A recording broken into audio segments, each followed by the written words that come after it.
We have a wrap-up session.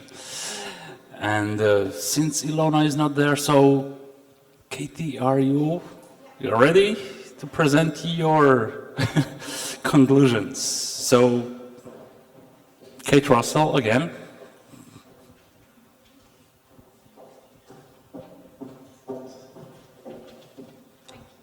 I'm actually going to go over to the because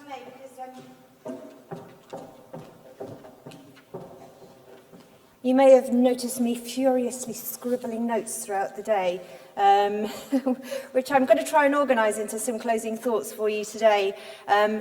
Really as a summary of what I've heard and what I've taken out of the sessions and the talks that we've heard, and also the workshop sessions this afternoon.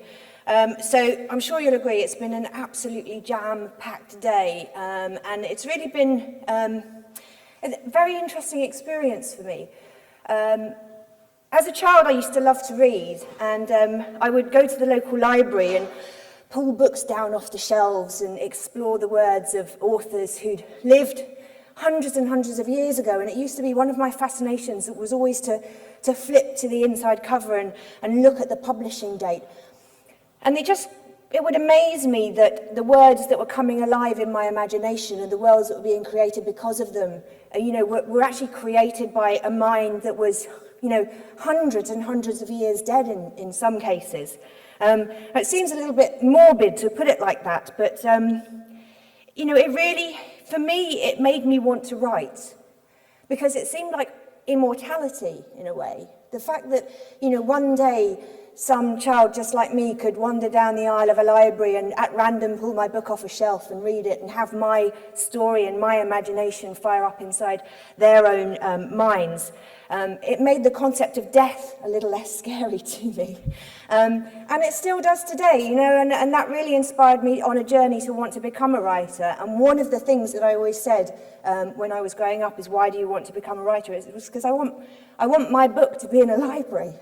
I want my book to be there. I want my book to live on in the minds of other people after I have gone.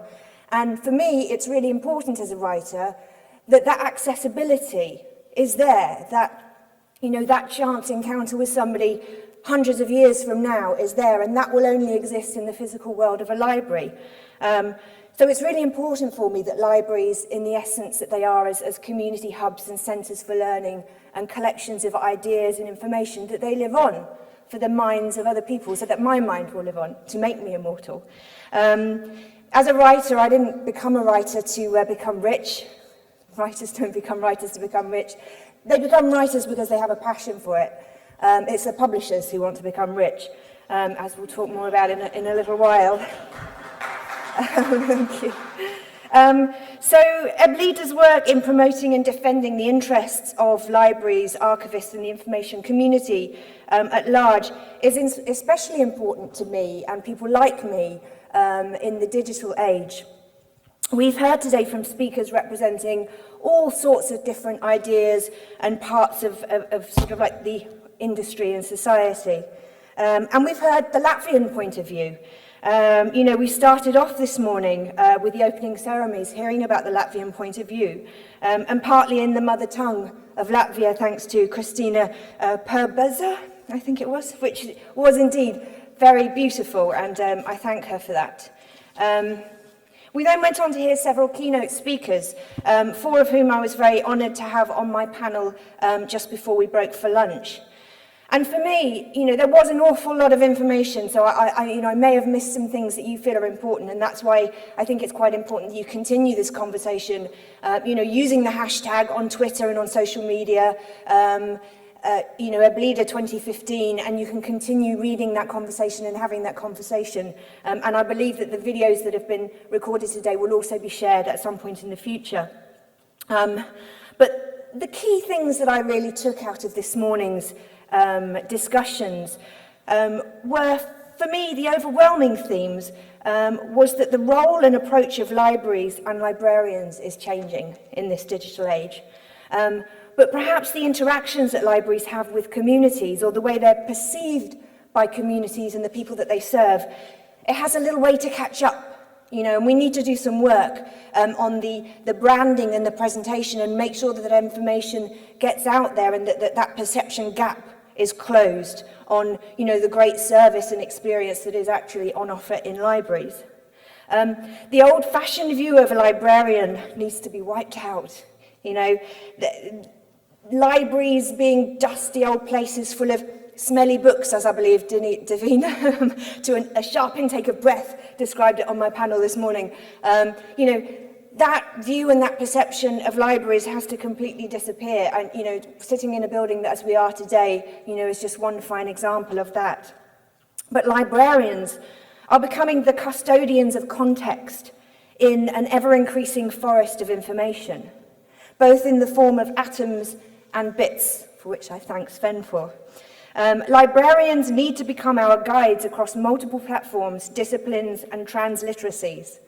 They need to be given enough training and support to be able to keep up with technological change, and indeed the changing attitude of youth towards literacy, where being part of the creation process is heavily linked to the process of reading itself.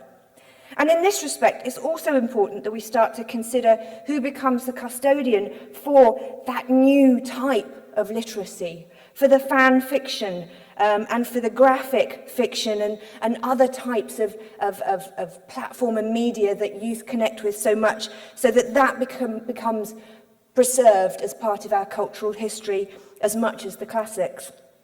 Another thing that we touched on, but I think didn't really do justice to today because of time, was ebooks and the part that they can play in access to all. I know that EBLIDA and Naples campaign, the right to e-read, is working very hard in this respect.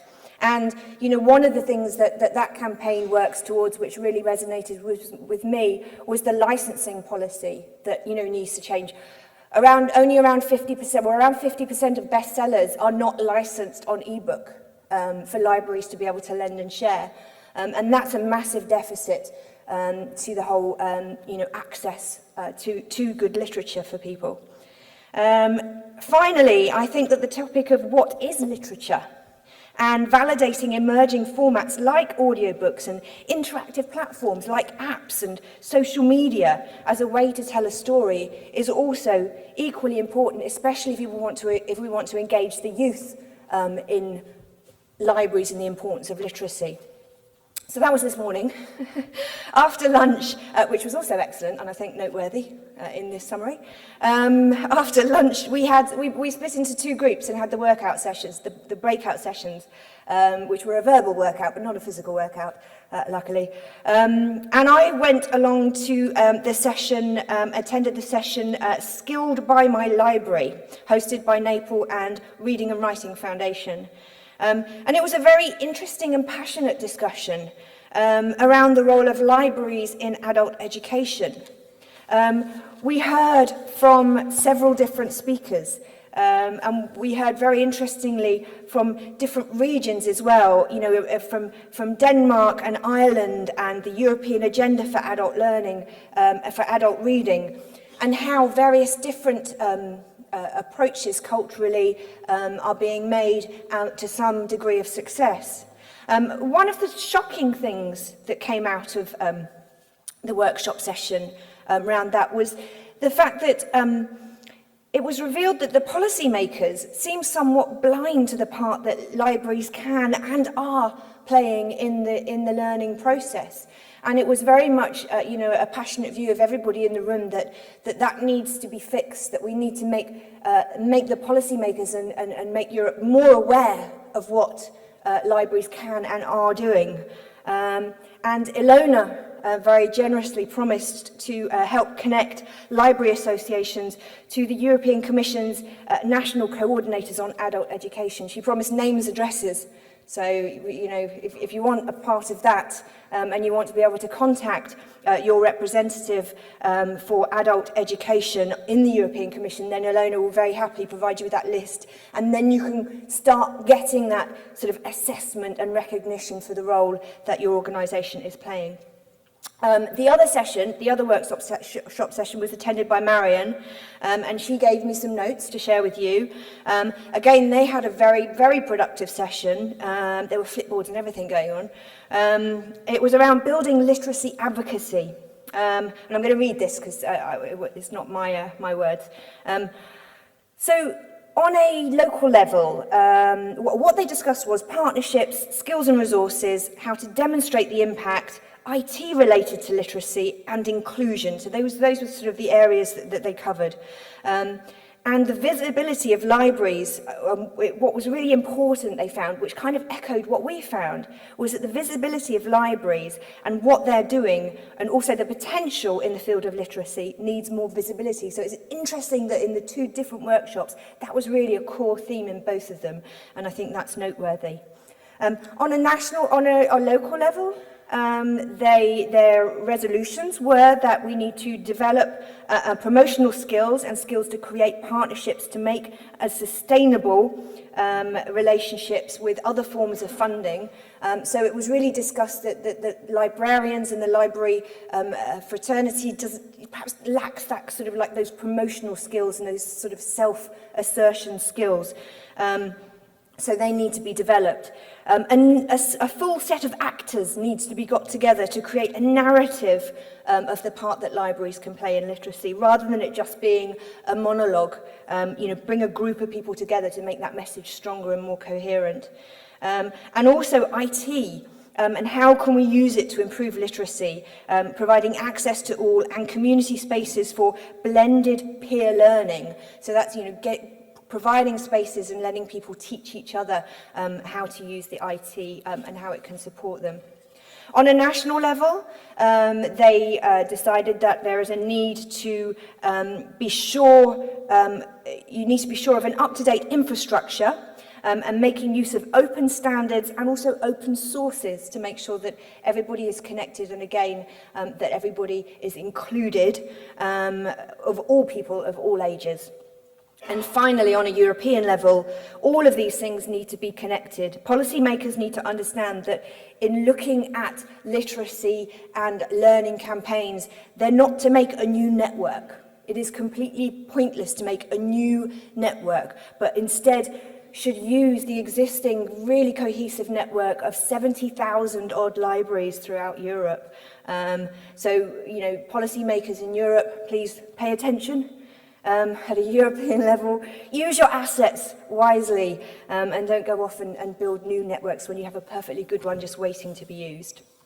So that brings us to now, and I think what I'd like to do in closing is first of all is to thank on behalf of all of the delegates, I'm sure you're going to agree with me in thanking our hosts, the Latvian Presidency and the Council of Europe, the National Library of Latvia, the Castle of Light where we are today. And this has really truly been an enlightening day for me, and I hope it has for you as well. This conference has brought us all together to share ideas, stories, dreams and ambitions, to learn about each other's cultures and forge allegiances under the roof of this beautiful and inspiring building. And all of this really embodies the nature and the purpose of libraries to begin with.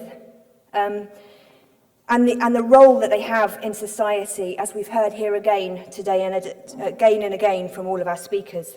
Even the Ministry of Finance here in Latvia recognises the importance of institutions, and this is reflected in the fact that each citizen here in Latvia can reach a library within 20 minutes, we heard this morning, and 30% of the population use the libraries here.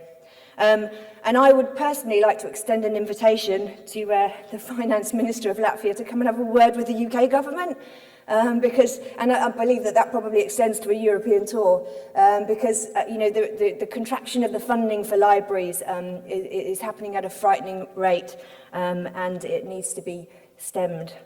And the importance of libraries needs to be recognised. So I would like to close with a quote from Samuel Johnson, who is quoted as having said, "Knowledge is of two kinds. We know a subject ourselves, or we know where we can find information upon it. When we inquire into any subject, the first thing we have to do is know what books have treated of it.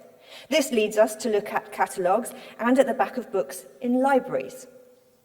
For me, growing up in libraries was always a journey into the past, as I mentioned at the beginning of my summary.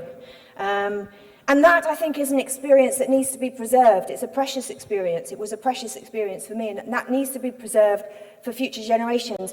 But I think from listening to the discussions today and the workshops that I've attended today, what we also need to do is we need to work out how we make a visit to the library into a journey into the future, and combine those two.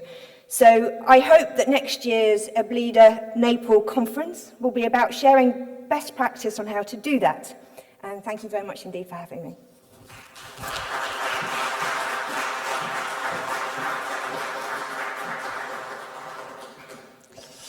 Thank you, Kate, for this wonderful wrap-up.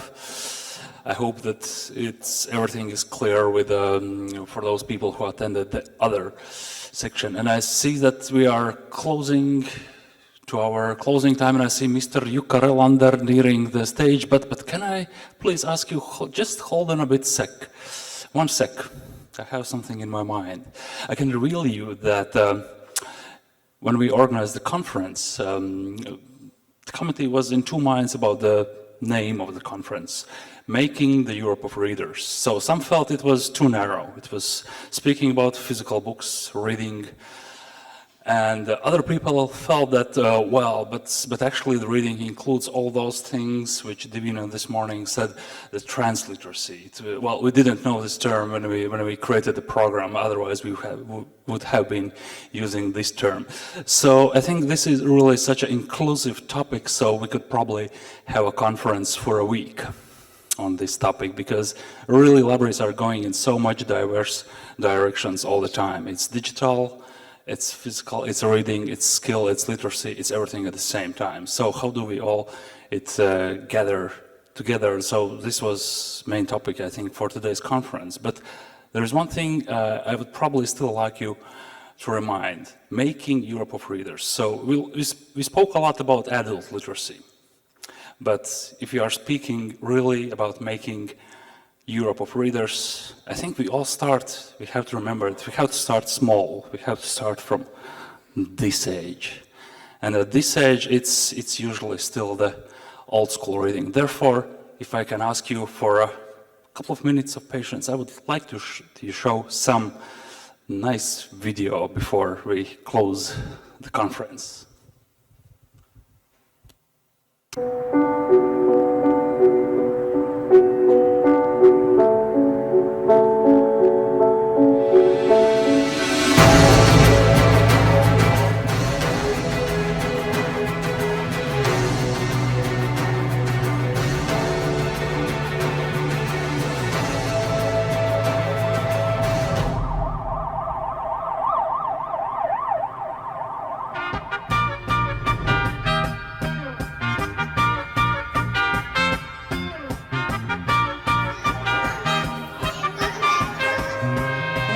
Noslēpums, ka gan Latvijā, gan pasaulē bērnu lasīšana iet mazumā. Sākas tā dēvētā otrā analfabētisma paudze, kad cilvēks it kā lasīt prot, bet viņš nelasa, un tas jau sākas agrā bērnībā, jo ir tik daudz to citu audiovizuālo kārdinājumu, ir videospēles, un ir datorspēles, un ir televīzijas programmas, un multfilmas, un daudz bērni tiešām aiziet uz skolu tikko prasdam lasīt, un kas ir vēl sliktāk, viņi negrib lasīt. Viņiem nav tās vēlēšanās, kas bija mums arī, ka pasaka un jauna grāmata, tā ir lieliska dāvana. Šobrīd daudz bērnu arī pašai nācies saskarties, ka grāmatu viņi neuzskata par labu dāvanu. Viņiem liekas, ka tas ir kaut kāds gan izvēl apvainojums. Manuprāt, jaunieši piesaistīt ar piespiešanu nekādā ziņā nevar. Es pat nezinu, vai no bērnības man kaut kā, man prasās lasīt. Jā, katram no mūsu 5 bērniem mēs vienmēr vakarā esam lasījuši kaut ko priekšā. Tā ir tāda jau vairāk kā 20 gadu tradīcija jau, un tā cerība vienmēr ir tāda, ka bērni no tā, ka tu lasi viņiem priekšā šos stāstus, ka viņi vēlāk iedvesmosies un arī paši vairāk lasīs. Ja man vajadzētu bērnam iemācīt to lasīt, es mēģinātu viņu apburt. Es viņu mēģinātu izstāstīt.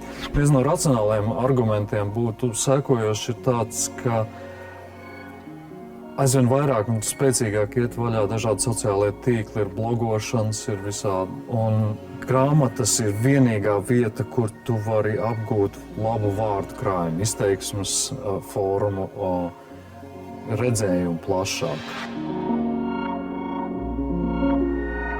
Mans dēls tieši tādēļ ļoti sāk lasīt grāmatas, ka viņš saprata, ka tur ir tas vārdu krājums, izteiksmes formā. Un tā viņš bagātina sev. Līdz ar to viņš varēja vienaudžu vidū izcelties ar to. Bērnu žūrī tas ir labs ceļš pareizā virzienā.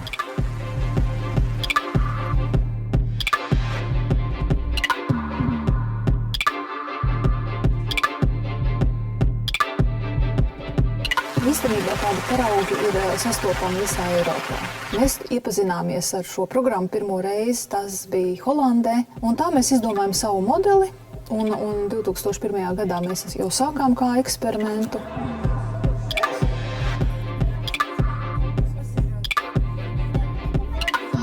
Man patīk, jo tāpēc, kad es pirmajā reizē iegāju bibliotēkā un es ieraudzīju ļoti interesantu grāmatu, un es viņai ieskatījos, un tur bija ļoti skaists bildes, un es domāju, ka es varētu to grāmatu paņemt, un es tā arī viņu paņēmu. Un tad es citas reizes tā arī ņēmu no tās bija tieši tās pašas bibliotēkas grāmatas.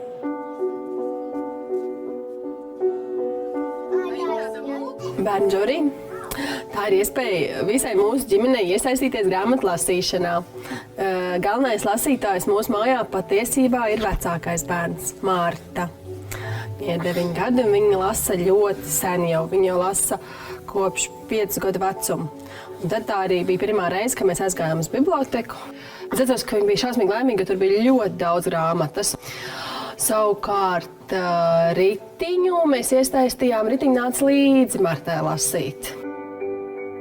Es lasu ar brāli vienā gultā. Ja brālis neman klasīt, man viņam jālas priekšā. Man tas patīk, jo dēls uzreiz aizmiegus, uzreiz var iet gulēt klusumā.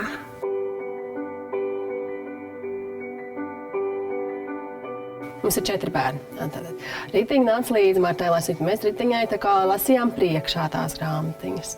Es atceros, kad Marta iestājās bērnu žūrijā, tad ritiņai arī ļoti vajadzēja, jo tur deva arī košļinītes. Un tad mēs lasījām ritiņai priekšā tās bērnu žūrijas grāmatiņas, lai ritiņai arī var atstāstīt un dabūt košļinīti. Tā, un savukārt brālis Dāvis, viņš vienkārši tur nāca līdzi, jo tur bija zvilcientiņi tajā bibliotekā.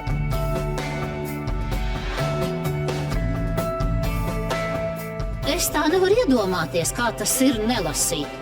Protams, mēs pie tā ļoti strādājam, vai ne? Mēs ejam, piemēram, uz bērnu dārzu pie mazajiem bērniem.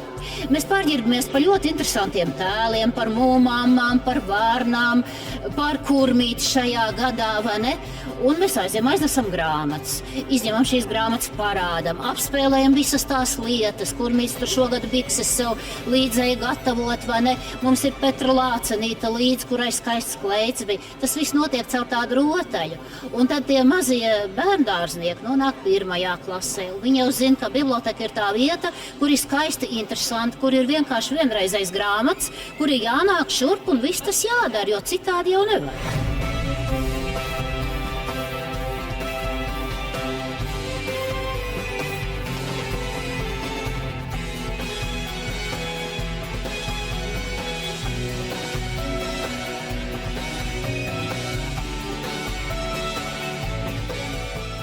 Mana mīļākā grāmata bija Kurmītis un Vikses. Es aizēju mājās, tad es izmācos vispirms, un tad es apsēžos savā gultā un lasu. Mana māsa Linda dažreiz man patraucē, bet man ir pilnīgi vienalga. Es neklausos viņā.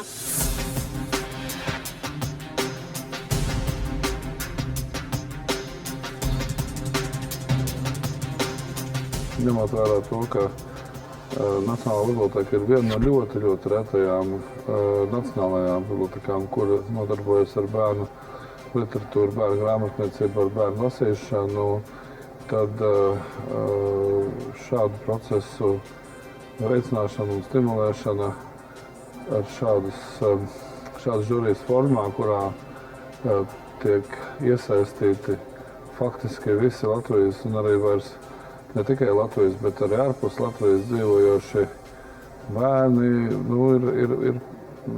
tas, manuprāt, ir ļoti nozīmīgs pasākums.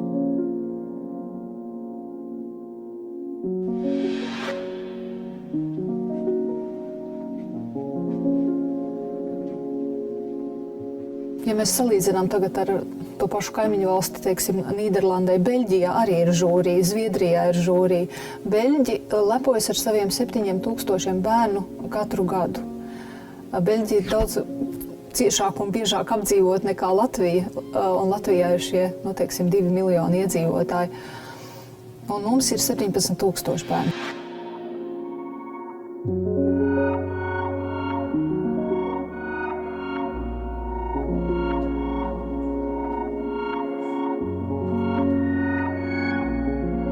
Toreiz es vēl biju pavisam jauns, kad es pieteicos, tāpēc, ka beigās bija tāds saviesīgais vakars, kā saka. Bet nē, tās grāmatas arī tagad, kas ir manai vecuma grupai saistošas, un es tās lasu arī ne kā žūrijas biedrs, bet jā, tas arī pašam palīdz jaunus apvāršņus, piemēram, latviešu literatūru atklāt, jo pirms tam nemaz nevar zināt, ka tādas grāmatas ir, ja īpaši par to neinteresēs. Mēs visi sakojam līdz tagad lasīšanas šiem svētkiem. Lielākā daļa no tiem, kas piedalās šajā pasākumā, ir jaunās paudzes cilvēki vecumā līdz 30 gadiem. Tas nozīmē, ka tā ir tieši tā publika, kura bija pēdējos 14-15 gados iesaistīta šajā bērnu žūrijā. Un, manuprāt, tas ir ļoti nozīmīgi un izcili.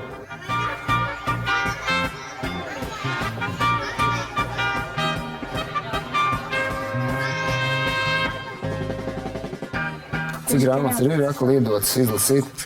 5.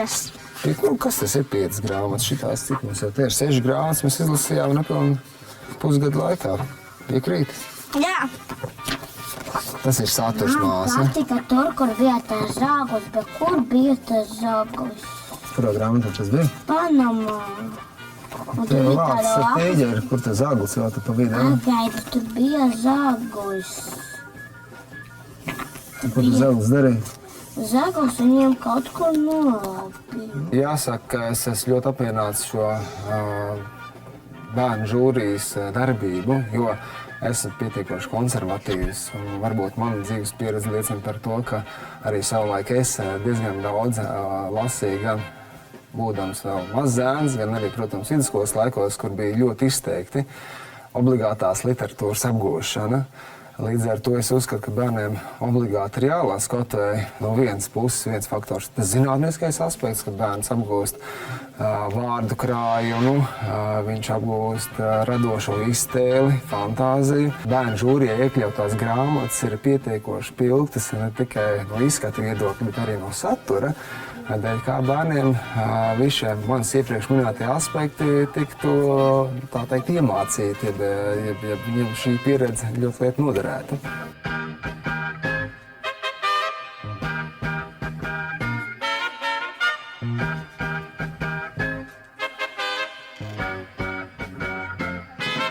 Grāmatas un tā autori cīnās par gada grāmatas titulu, kas tiek iegūts lielajos grāmatu svētkos Rīgā katra gada pavasarī. Uz to sabrauc bērnu žūrijas dalībnieki, skolotāji, bibliotekāri un vecāki no visas Latvijas. Un tad mēs visi tā kā sanākam kopā un skaisti sākam visu šo procesu. Slēdzam līgumus, sadalamies pa vecuma grupām, lasam šīs grāmatas, novērtējam, rakstam lasīšanas dienas grāmatas, rīkojam pasākumus, tiekamies arī ar kaimiņu pagasta žūrijām. Vasarā jau mums 2. gadu ir lielie šie svētki.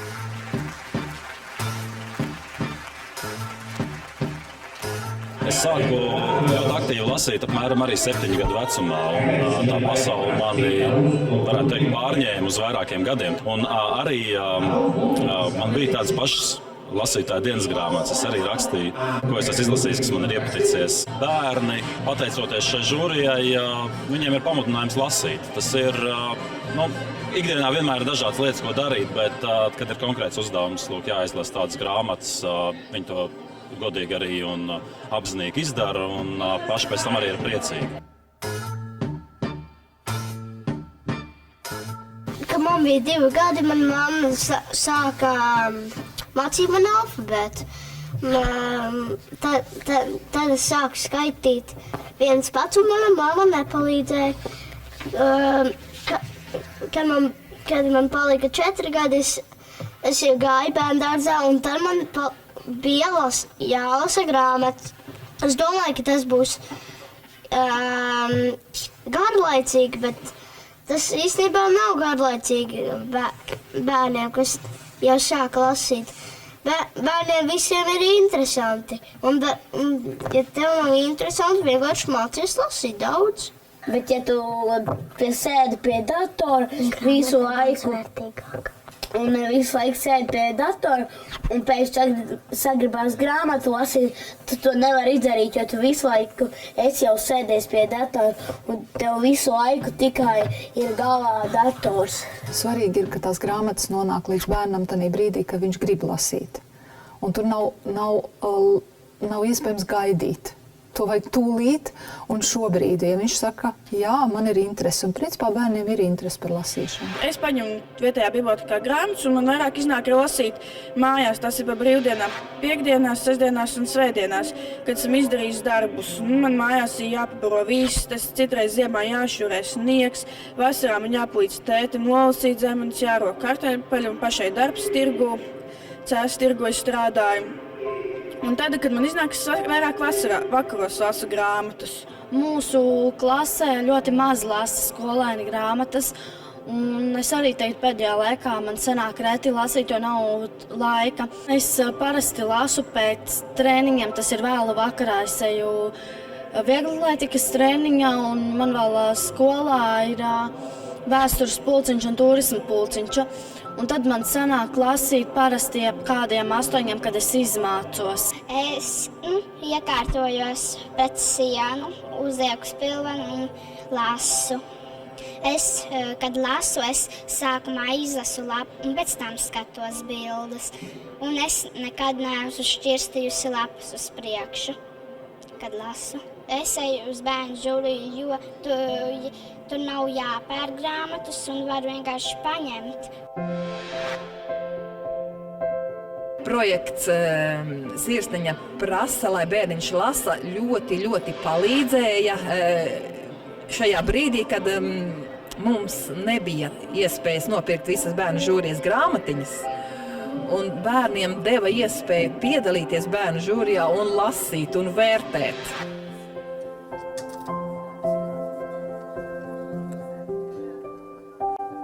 Atbalsta biedrība vāc ziedojumus satura projektiem, piemēram, bērnu žūrijai un projektam Sirsniņa prasa, lai bērniņš lasa. Mēs zinām, ka Latvijā ir ārkārtīgi daudz talantīgu un apdāvinātu bērnu, un šis procents ir augstāks nekā vidēji pasaulē. Pie tā mums ir jāstrādā, lai šī nacionālā bagātība tiktu maksimāli izmantot, un lai katrs bērns, katrs jaunietis arī savu potenciālu attīstītu pēc iespējas augstākā līmenī. Sāksim ar pasaku studijām, sāksim ar bērnu grāmatām dažādām. Un tad es domāju, ka mums ir lielākas cerības sagaidīt šo brīvās valsts pilsoni, kurš zina, kas ir valsts un kāda ir arī gan viņa dzīves sūtība, gan šīs valsts ilgtermiņa attīstības mērķi.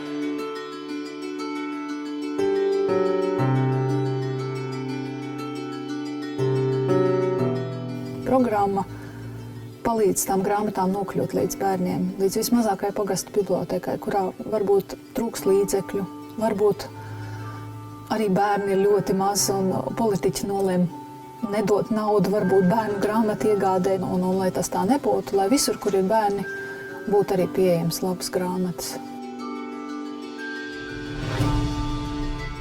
Bērnu žūrija ļoti vērtīgs projekts arī izdevniecībām, jo tad mēs redzam, kāda ir lasītāja atsauksme, kāds ir šī atgriezeniskā saikne, kāda tipa grāmatas bērniem patīk. Nu, tad arī stimuls strādāt tālāk.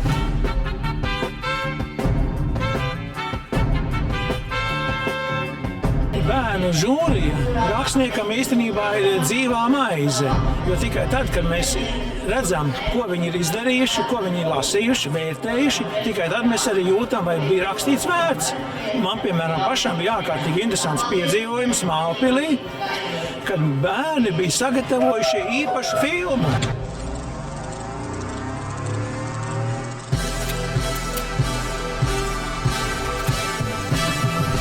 Tātad viņi bija izlasījuši grāmatu un pēc tam nolēmuši, ka viņiem jātaisa savus piedzīvojumu detektīvus, apmēram 15-20 minūtes. Man tas katrā ziņā bija liels gandarījums, ka viņi tā ir mēģinājuši atkal turpināt varoņu piedzīvojumus. Es ļoti gribētu arī, lai mani vecāki sāktu lasīt bērnu žūrijā. Jauns bērnu žūrijas atzars ir vecāku žūrija, kas veicina ne tikai bērnu, bet arī pieaugušo izglītošanu, kā arī veicina lasīšanu kā kopīgu tradīciju ģimenē. Un tas ir arī, ja viņš to izlasa, es arī izlasu, un mums uzreiz ir, ko mēs varam runāt, un kā tev patīk, ja tā ir tāda vesela pasaule, ko es varu dalīt, ja, un tas ir tas, ko es arī domāju, kas man kā vecākam, kad es arī lasu ar saviem bērniem kopā grāmatas, kas mūs kaut kādā veidā uztur tajā vienā pasaules, vienā domāšana līmenī, ja, ka man ir interesanti dzirdēt, ko tas bērns domā, un kādreiz viņš pašsaka lietas, ko es pats nemaz nekad līdz tam neizdomātos. Ja, vienkārši arī tā bērna vienkāršā gudrība kādreiz ir pārsteidzoša.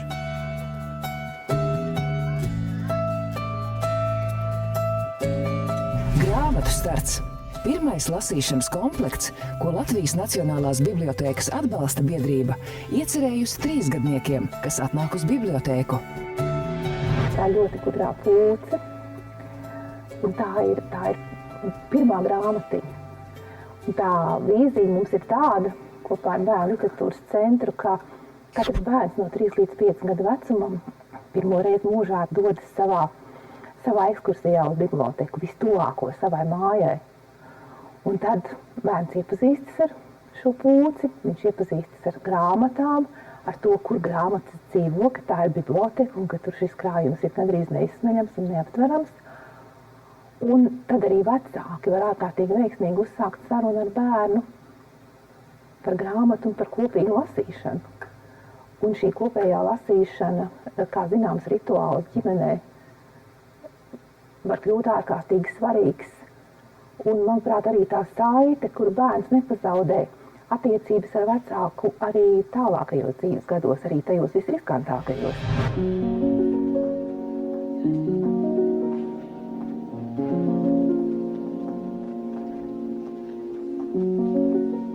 Ir 660 bibliotekas pieteikušās, un tās nav tikai bibliotekas Latvijā, tie ir arī diasporas centri visā pasaulē. Tur, kur latvieši ir aizceļojuši, mēs viņiem dodamies pakaļ ar savu žūriju. Un tie ir 38 pašlaik, mēs ceram, ka vēl kāds pieteiksies. Tātad Eiropā, Amerikā un Austrālijā. Viņi lasa tās pašas grāmatas, ko latviešu bērni šeit.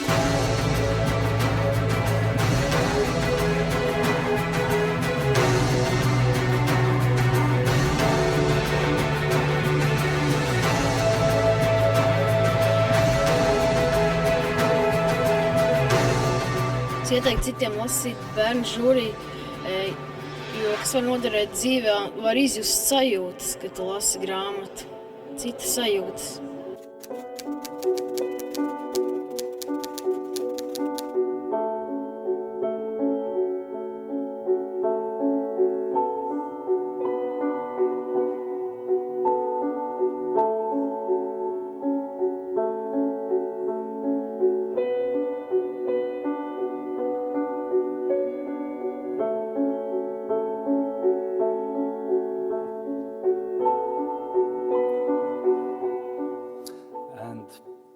Thank you for Silvija Tretikova, my colleague, the godfather of this wonderful program and former president of Latvian Library Association, who reminded me that regardless of all the new advancements, the basics still have to be very, very strong.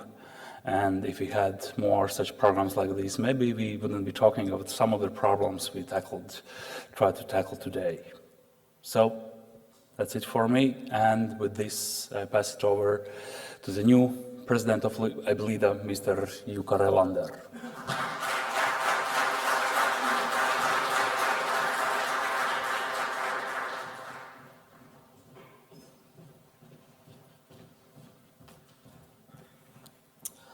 Thank you very much, Uldis. Hello, dear friends. We have had a very interesting, lively, and thoughtful day, or 2 days to be precise, because we had a lot of substantial discussions yesterday too. And there are a few themes I would like to pick up before we go home to emphasize certain points which have come out or come up today. Okay, Ms. Kate Russell took many themes up already, so maybe I don't have to emphasize all of them. But we had interesting speakers, and I learned a lot of things about libraries and learned a lot of things about Latvia today. I didn't know before Ms. Linda Pavluta told me that there are 2,000 libraries in this country, although 700 of them are public. So it seems that in Latvia, access to libraries is considered to be of utmost importance, and that's a way to go. I'm not sure how to pronounce Arvils Asheradens, but I did my best. He was the parliamentary secretary to the Minister of Finance. He spoke from an economic point of view, and that was very interesting to listen to him. He, of course, mentioned libraries as a form of expenditure of the public sector. But at the same time, he had some defending arguments which differed from the normal cultural arguments, like culture has an important role in our society and so forth. He was talking about the positive impact of the libraries in the economics. And I think this is something we need to focus on in the near future too. We need to pay attention to it. I know that there are some studies done both in Spain and surprisingly in Texas, United States, where they have counted how many dollars or euros we get back if we invest one in the libraries. And in Spain, the outcome seemed to be about 3 euros, which the community benefited out of €1 invested in the library. In Texas, they had counted, they got $6 back.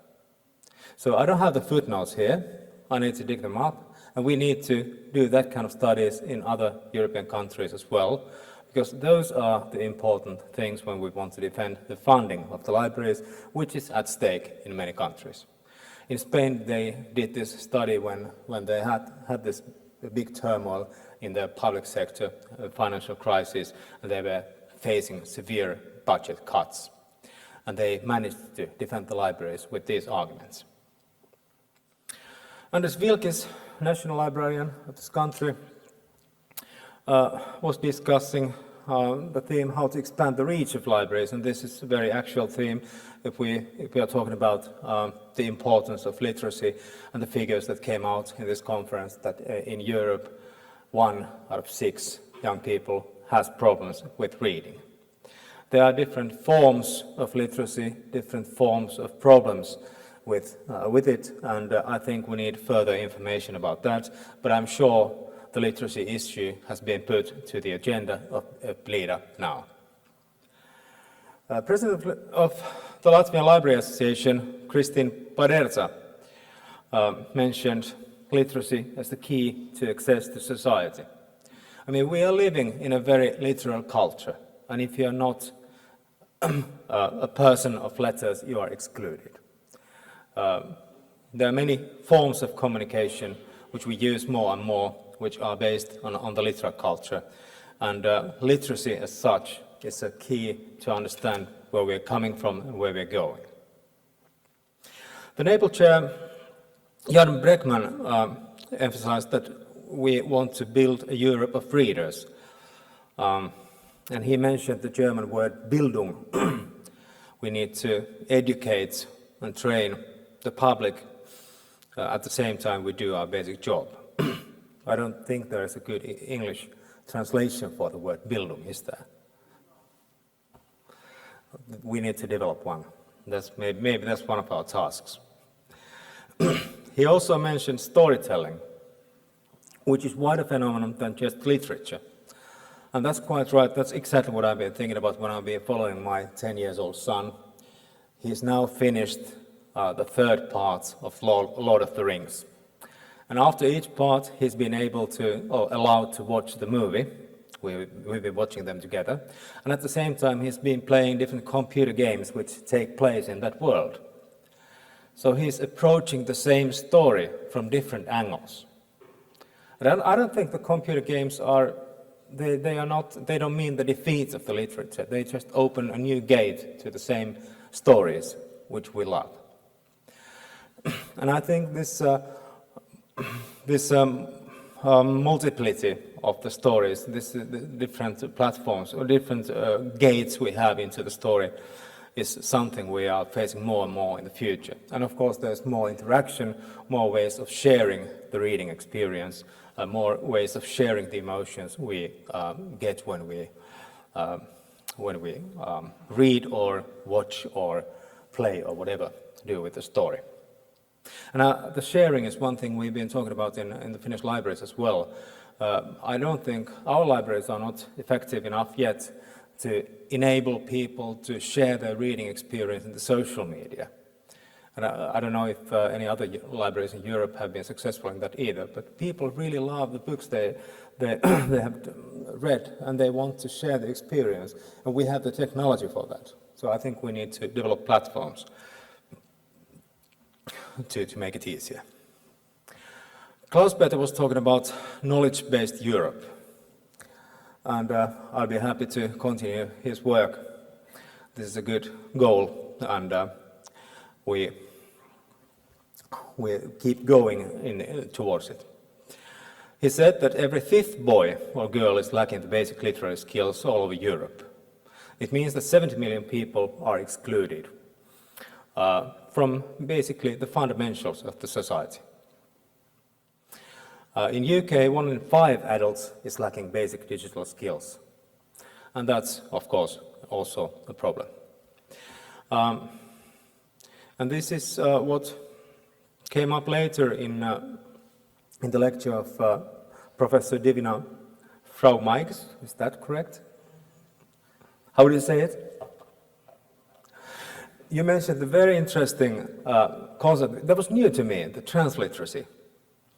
You were talking about how transliteracy means that we are not only able to read, but we are also able to move from a platform to another, to read and to produce and so forth. And that's, I think, even more fundamental literary skill at the moment. And I think libraries have a crucial role in developing that. Then we had Latvian MEP, Professor Ines Vaidere, who gave us beautiful examples of Latvian language. Fortunately, we had the headphones, but it was really interesting to listen. I'm not sure if it is right, my interpretation is right, but the difference between Lithuanian and Latvian is that Latvian intonation is more influenced by Finnic languages. Is that true? He doesn't agree, but we'll talk about that later.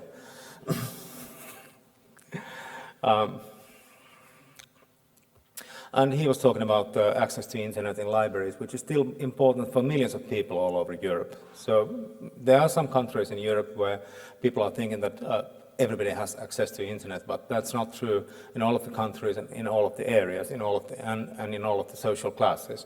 So libraries can still enable people to have the access, which is quite fundamental right at the moment. Sven Birgets, well, I think that was Latvian pronunciation, who's editor of the Agni, was talking very informatively about world of information, and his emphasis was on the fact that the world of information is still very much based on books. And he was a man of print in saying that all the contracts, the important contracts we make, they are still printed on the paper and then they are signed.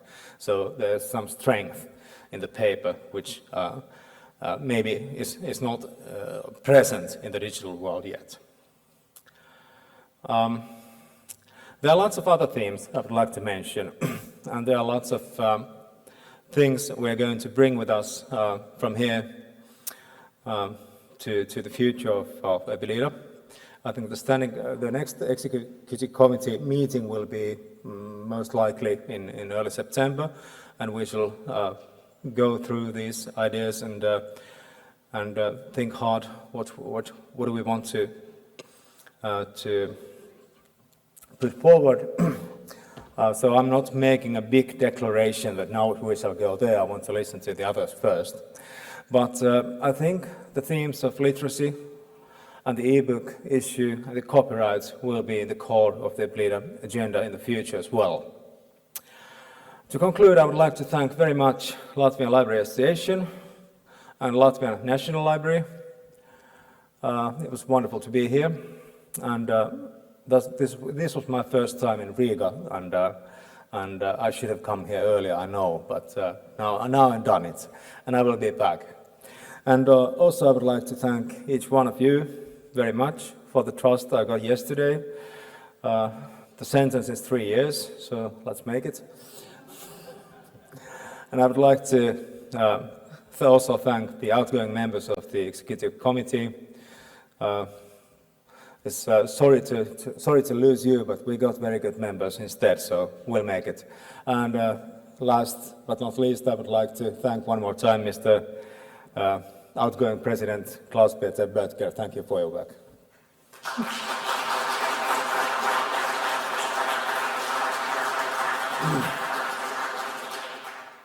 So I don't know if anybody's coming here after me, but there's going to be dinner, which I'll probably miss because certain conditions. And there's going to be a group picture, but Uldis will give you detailed instructions. Thank you very much.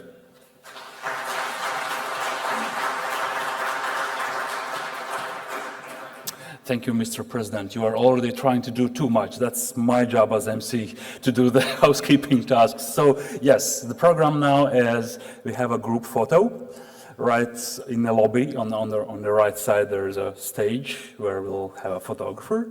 And after that, you get your belongings and we go through the entrance, which is near the restaurant. We go to the other side of the or I'm not sure where we start the excursion. Anyway, we go to the library tour. So there will be 2 groups. Ginta, yes? 2 groups, yes. Look for one of the tour guides. So we first do a photo shoot and then a guided tour. And for those of you who are not taking the guided tour, who have seen already too much of the library during these 2 days, most of us meet at 7 o'clock at the dinner, Avalon Hotel. It's in our old town.